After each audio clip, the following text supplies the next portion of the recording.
Okay, all right. Just getting warmed up. My name is Ben Waddell. I'll be your professor. Again, every single week we're going to be doing this. We're going to be doing La Neta. And La Neta, at least in Mexico in Spanish, means the truth. So every single week we're going to be looking at something. This week we're looking at the history of Mexican migration.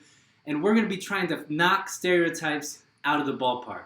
We want to focus on the facts. And so in La Neta, we're going to zoom in. We're going to focus on the facts. And we're going to try and understand something every single week through a 10 or 15 minute lecture. So this week I got a few revolutionaries with me. I got Pancho Villa, Emiliano Zapato. They'll be chilling here with me, yuppie style. I got the Mexican flag, and so we got a little bit of patriotic bling here to help us through the lesson. And what we're going to do is jump right in. We're going to jump in with a brief history of Mexican migration. All right, so the most important lesson, the take-home message, the message you have to hold on to for the next 10, 15 minutes and never forget, is that Mexican migrants didn't cross the border. The border crossed them. Now, remember this, because you'll hear this. You'll hear this in Spanish, you'll hear it in English. No nos cruzamos la frontera nos cruzó. Right? We didn't cross the border crossed us. And that goes back to an important part of history. In 1848, after 2 years of fighting against the United States by a war that was provoked by the United States took, at point of bayonet, half of Mexico's territory. So in 1848, half of Mexico becomes the United States. That means that over 100,000 people living in Mexico become U.S. citizens overnight. But they remain Mexican in language, they remain Mexican in culture, in custom, in tradition, and in terms of the organization of society, right? And they also remain connected to the other side, right? So there was this border arbitrarily drawn along the Rio Grande and down into Baja and over across to the Pacific Ocean. But that was an arbitrary line in the sand. People kept moving across that border.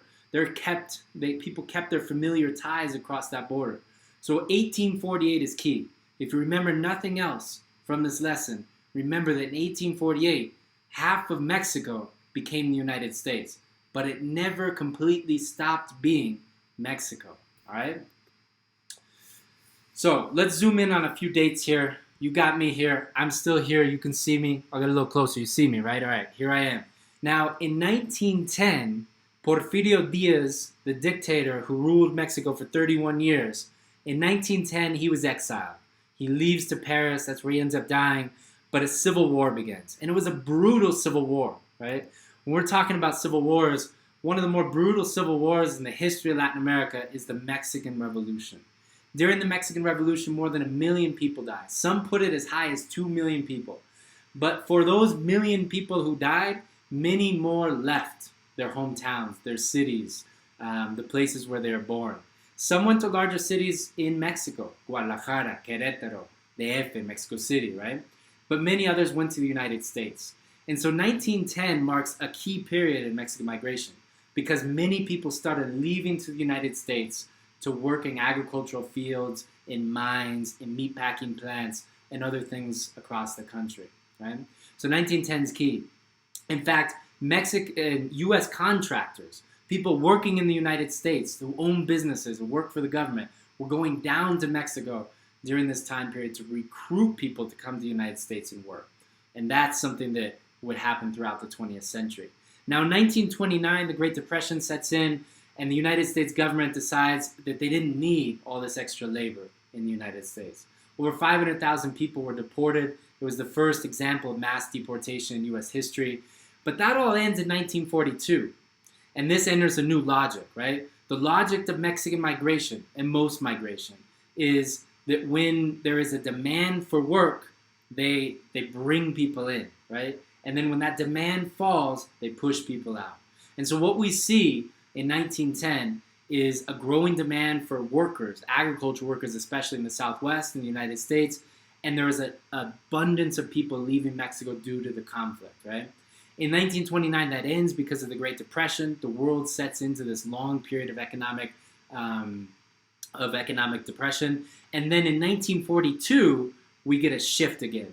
And that shift takes place because of World War II. All of a sudden, men are going abroad, women are going abroad as nurses. Many able bodies in the United States are disappearing just as the economy is starting to really flower again, right? And so as a result, there was a need for workers, especially in the Southwest, especially in these fields and in these spaces where harvests were taking place, where meatpacking plants were running, where factories were starting to pop up in cities and places like urban Los Angeles. And so all of a sudden there was a need for labor again. And so the United States government, and pay attention to this is super important. The United States government starts contracting through the Bracero program, which refers to this idea of arm, right? Through the Bracero program, the United States government starts contracting millions of Mexicans to come to the United States and work across the nation, right? So from 1942 to 1964, for 20 years, for 2 decades, for a generation, the United States government was actually contracting Mexicans, going into Mexico, and encouraging people to come to the United States to work. That goes on for 20 years.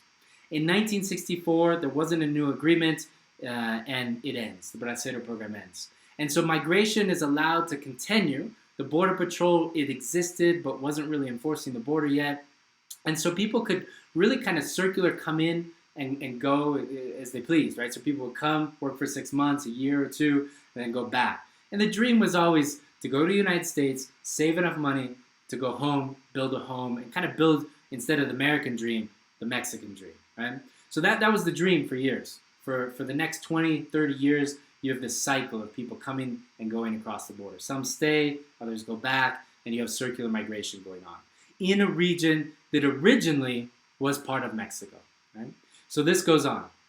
Now let's go back to some of these dates. Let's zoom back in, right? So when we look at this again, we have 1848, 1910, 1929, 1942. The Bracero program ends in 1964, right?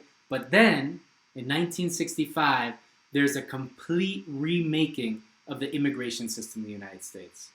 Previously, the immigration system was based on racial quotas. Only certain amounts of people could come in, the majority from Northern Europe, where people are white, and then lesser amounts of people could come in from other regions. Asians couldn't come at all. They were blocked for 100 years for coming to the United States. But in 1965, immigration, amidst the civil rights movement, becomes based on familiar ties. So if you had family in the United States, direct family, brother, sister, a mother, a father, you could petition for a migration path legally to the United States. And so this new family reintegration system changes migration, because all of a sudden people that had a historic presence in places could solicit for their family members to come to the United States. Well, for Mexico, that was huge, because half of Mexico became the United States, and people had those ties. And so all of a sudden you started to see an uptick in Mexican migration to the United States, both legally and without documents. Now, that shifts again in 1994. Now, 1994 is key, because in 1994, all of a sudden, the United States government, Mexico, and Canada agree to something that is called the North American Free Trade Agreement. Now, the North American Free Trade Agreement fundamentally changes migration again, because all of a sudden, overnight, on January 1st, 1994, millions of Mexican peasants living in rural areas across Mexico wake up without crops that are sellable. They wake up without jobs, because all of a sudden the corn prices have gone down.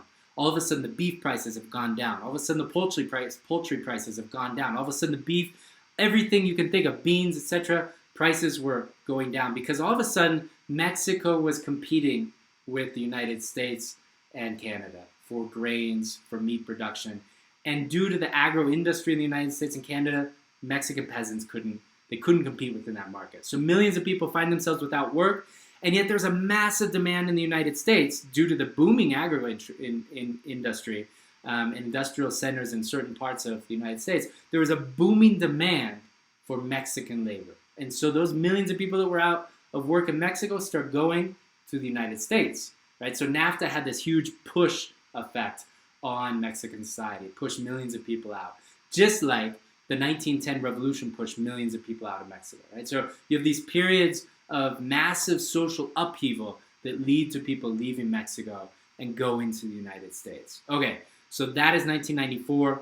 In 1996, people are worried in the United States about Mexican migration. NAFTA had been passed, millions of people are coming to the United States, and so there was this push for more draconian immigration measures. And so 1996, under Bill Clinton, a new immigration system is passed that focuses on the illegality, right? So it criminalizes crossing the border without papers, and all of a sudden overnight you see a raison d'etre, a reason to fortify the U.S.-Mexico border. And so there's money poured into the Border Patrol. There's money poured into building the wall between, like San Diego and Tijuana, and Ciudad Juarez and El Paso, Matamoros and Brownville. All these places, these urban spaces become fortified with actual physical walls between Mexico and the United States, and the Border Patrol becomes a real thing. The Border Patrol existed since the 1920s, but it really came into its own in the 1990s after the passing of this act in 1996, right?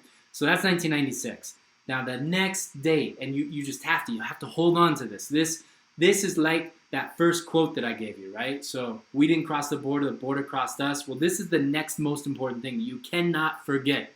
In the year 2000, the beginning of the new millennium, Mexican migration to the United States starts to drop beyond zero, right? So all of a sudden you had this climbing rate of Mexican migration to the United States, and it reaches 2000, plateaus, and has been falling ever since.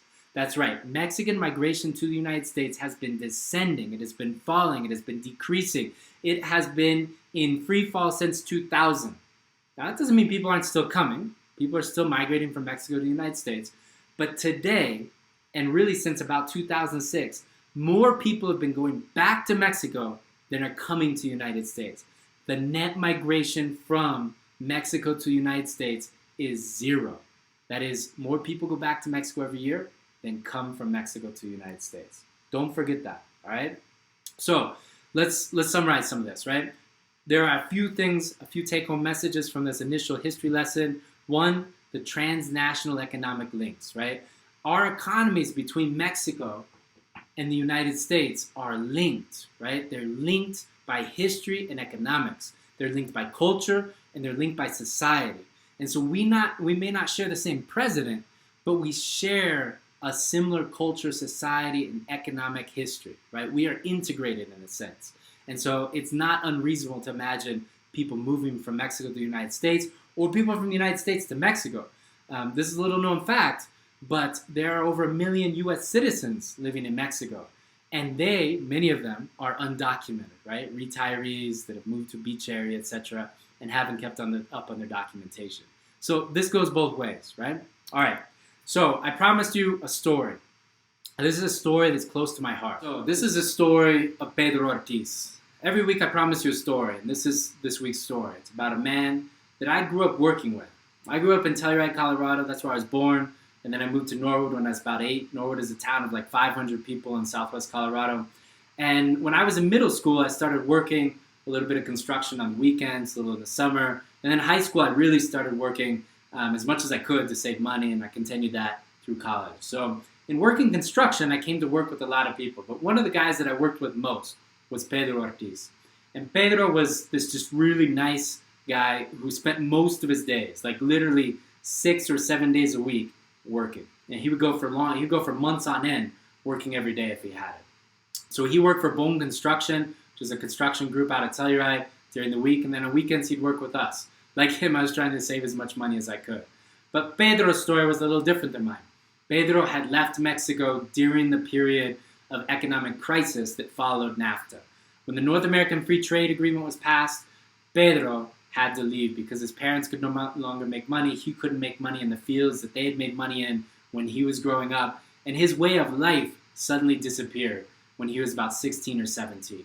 So Pedro moves to the United States. He'd work for a year, 6 months, then he'd go back, he'd work on his house. He ended up getting married, he ended up having kids. But I didn't know any of this. You see, Pedro didn't speak English, and I didn't speak Spanish. And so Pedro and I would have really basic conversations. And I remember when Pedro and I were, I don't know, this would have been around 2001, 2002, somewhere in there. We were working on this rock wall. We were putting up these cobblestones with cement on a wall. And I said, well, where are you from? and I didn't speak Spanish at the time, and he didn't speak much English, but we started to understand each other a little bit. And he goes, "The Valle de Santiago, Guanajuato." And I didn't understand anything he said, right? And he goes, "Guanajuato." I still didn't understand what he said, so he breaks it down. He goes, "León, I'm from, like the Lion Man." Rawr! and I didn't know where León, Guanajuato was. I'd heard of León, Spain, but not Guanajuato, right? But it stuck with me. I said, "Oh, okay, cool, man." And so years later, after having lived in Argentina and Nicaragua and traveled through parts of Mexico, I was home.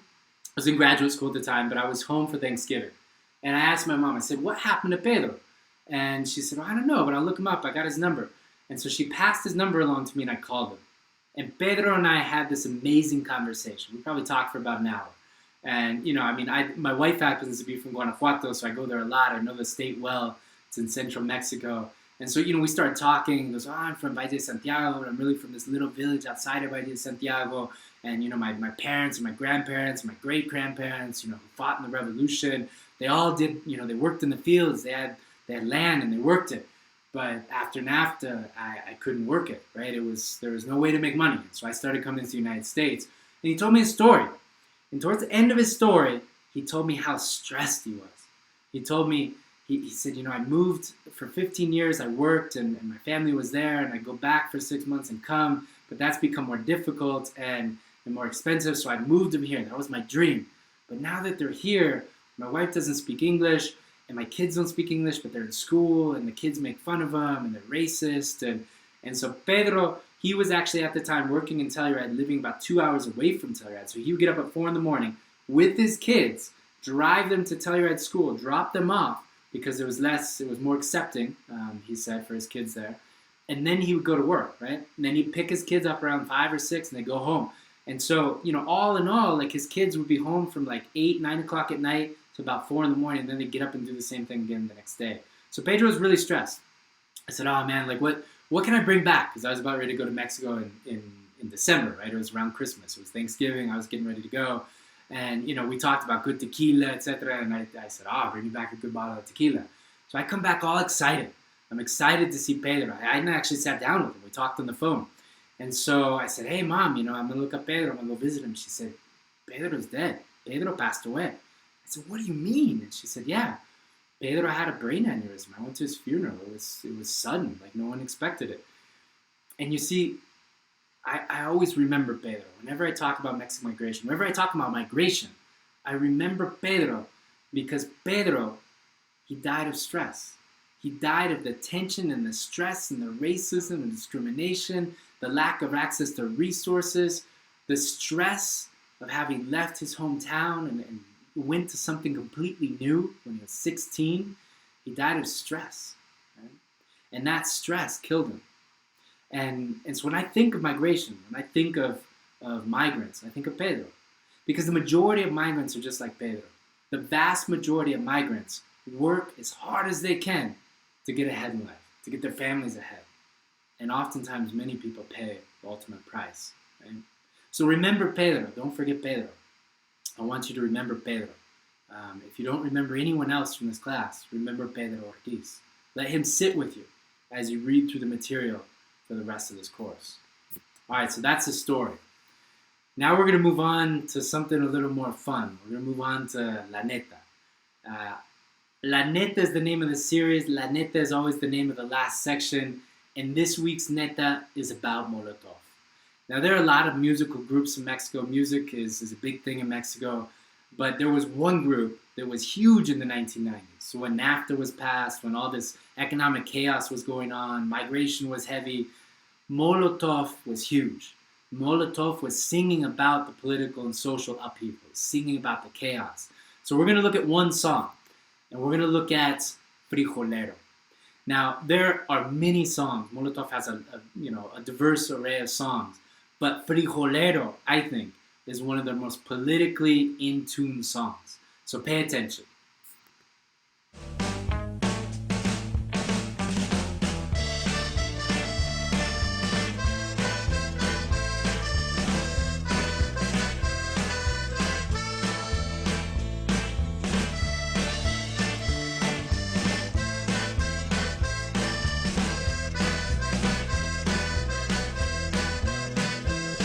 All right, so I want to talk about this opening scene, right? So this first verse, right? We got a few things going on. We got a group of guys waking up in bed together, 3 of them, right? And they're getting up early. You can tell they're tired. They probably worked the day before, and they're going out and they're hanging in this what looks like this border region along the fence, which would be the border wall. And you got this ranchero, right? You got this gringo.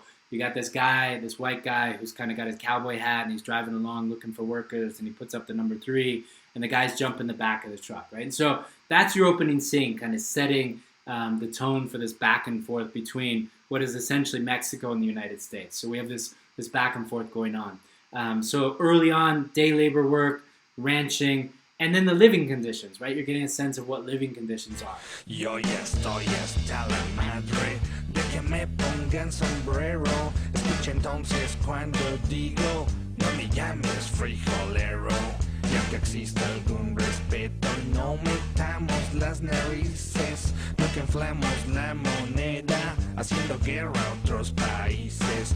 Te pagamos con petróleo o intereses nuestra deuda. Mientras tanto no sabemos quién se queda con la feria. Aunque nos hagan la fama de que somos vendedores de la droga que sembramos, ustedes son consumidores. Now, let's jump into the lyrics, right? So the original, the lyrics that you're seeing here, I include this the subtitles here in English. They move a little quick, so you might need to pause it to catch all those. But the first term that's used, the name of the song is frijolero, which means beaner in Spanish, right? And then you got this reference to war, that we don't go waging wars and inflating other people's money, and we don't ask for petroleum in exchange for national debt, right? And so it's playing off of kind of the transnational logic. The United States is this imperial Bohemia, this amazingly large country with huge imperial power. That can really change the course of a country through signing something like NAFTA in 1994, or requesting a certain amount of petroleum from Mexico, which produces a lot of petroleum, in exchange for national debts or for credit, right? And then they refer to la feria, right? La feria is a fair, right? Like a state fair, but it's also la feria, the money, right? And so they're referring to have this picture of George Bush and Dick Cheney and some Mexican politicians pop up in there, and they're referring to you never know who's getting the feria, who's keeping the money, right? And then they get to this amazing line, and this is an important line because it helps us understand transnational economics, helps us understand things like migration and drug trafficking, and really the exchange of any goods on any market, right? And they say, we might be the ones selling drugs, but you are the ones consuming drugs, right? And it's just a classic line because it's simple, and yet it plays an important role in us trying to understand the logic between migration, drug trafficking, gun sales, etc., right? And so it may be that migrants are coming undocumented into the United States, but they're coming because people are hiring them, right? Just like drugs are coming into the United States, but they're coming in because people are buying them, right? And so Mexican migration, or any migration to the United States, says as much about what we consume as it does about what we dislike, right? And so when we think about these things, we have to think about them through logic, and this song just does a brilliant job of doing it. Don't call me gringo, you fucking beaner. Stay on your side of that goddamn river. Don't call me gringo, you beaner. No me digas beaner, Mr. Puñetero. Te sacaré un susto por racista y culero. No me llames frijolero, pinche gringo puñetero. Chingao. Now I wish I had a dime for every single time I've gotten stared down for being in the wrong side of town. In a rich man I'd be if I had that kind of chips. Lately I wanna smack the mouths of these racists. Podrás imaginarte desde afuera ser un mexicano cruzando la frontera, pensando tu familia mientras que pasas, dejando todo lo que tú conoces atrás. Si tuvieras tú que esquivar las balas de unos cuantos gringos rancheros, le seguirás diciendo good for nothing wetback. Si tuvieras tú que empezar de cero.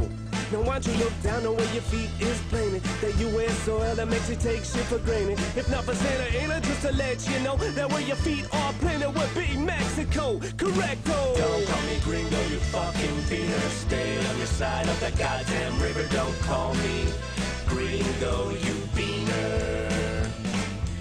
No me digas vino Mr. Puñetero, te sacaré un susto por racista y culero. No me llames frijolero, pinche gringo puñetero.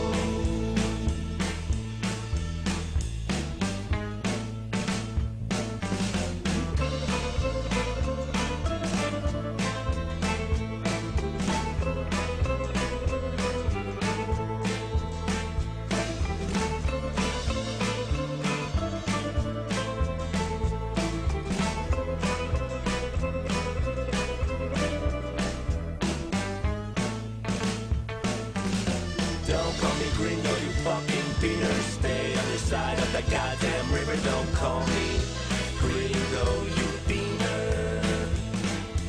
No me digas beaner, Mr. Puñetero. Te sacaré un susto por racista y culero. No me llames frijolero, pinche gringo. Pinche gringo, ¿qué? Puñetero.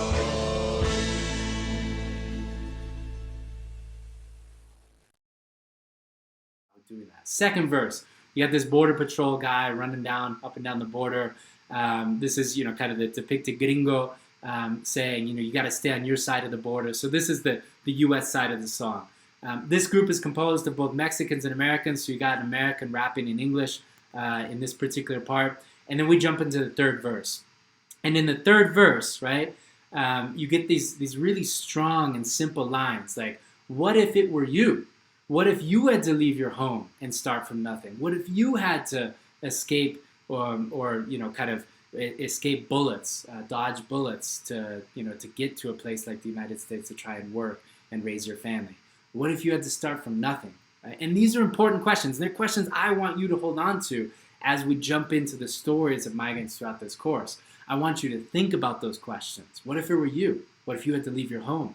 What if you had to escape bullets, right, to get to the United States? And what if you had to start literally from nothing? All right. So now, if there's one line in this song that just jumps out, it's this one, right? That U.S. soil that makes you take shit for granted, if not for Santa Ana, just to let you know where your feet are planted would be Mexico, right? Now that's just it hammers home what we've been talking about this whole time period, which is the history of Mexican migration. And if you look at this chart, if you stare at it, right, you see the old Mexico line, the land that was ceded to the United States in 1848, and you see where the majority of Hispanics in the United States of Mexican origin are concentrated. And notice that the vast majority of those individuals are concentrated up along the border and in areas of the Southwest that used to be Mexico, right? And that's La Neta. That's La Neta for this week. That's the truth. We're going to keep breaking it down every single week. I hope that this has been useful for you. We're going to keep doing this for the next 15 weeks. Get as much out of it as you can. Dig into the material. And hopefully, by the end of this course, you'll understand not only Frijolero, the song, but you'll understand Mexican migration and world integration and globalization better than you did when you started this course.